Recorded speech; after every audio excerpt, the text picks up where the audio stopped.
Ninakusalimu kwa jina lipitalo majina yote, jina la Bwana wetu Yesu Kristo. Ninakualika katika mfululizo wa masomo ya kesha la asubuhi, na leo ikiwa ni Mei 26 mwaka 2025. Kabla tujalianza somo letu siku ya leo, nikualike tuombe. Mtakatifu, mtakatifu, mtakatifu, Baba yetu na Mungu wetu keti mahali pasiri juu mbinguni, tunasema asante kwa ajili ya asubuhi ya leo.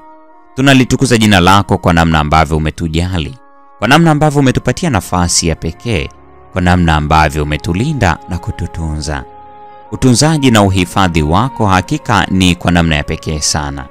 Kila mmoja anaweza akashuhudia namna ambavyo umemlinda, namna ambavyo umemtunza na kumweka salama hadi hii leo. Tunakushukuru kwa namna ambavyo umetembea nasi kila wakati. Nasi tunajikabidhi kwako, udumu kufanya hivyo sawa sawa na mapenzi yako. Asubuhi ya leo tunapoenda kujifunza mada hii, enda nasi katika jina la Yesu. Amina. Mada ya leo inasema matokeo ya utii kwa sheria ya kimwili. Imejengeka katika kitabu cha Kumbukumbu la Torati sura ya 6 ya kwanza na ya pili.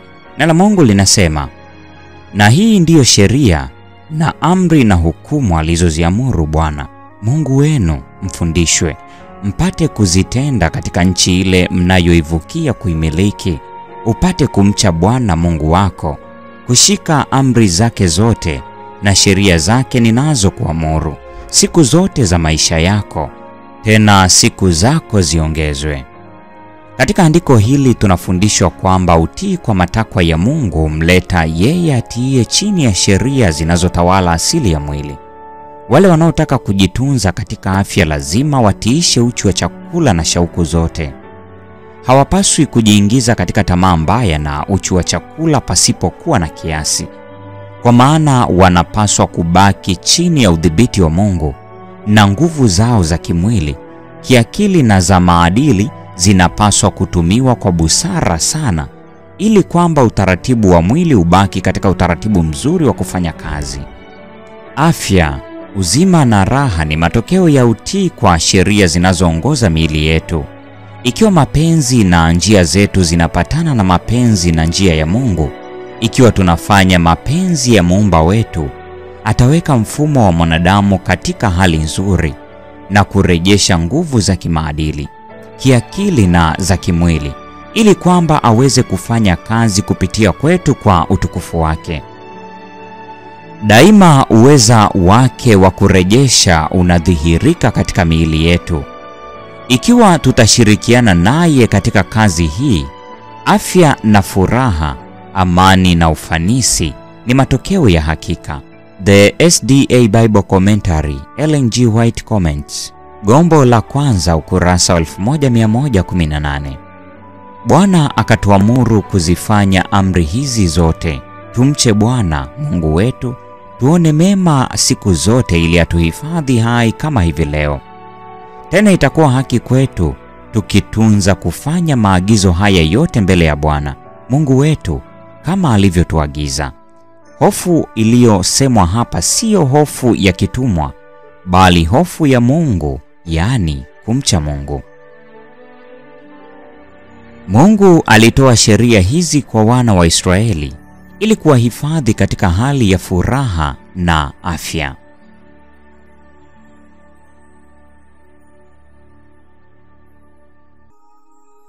Laiti kama asingekuwepo shetani wa kuwajaribu, maagizo haya maalum yasingelihitajika.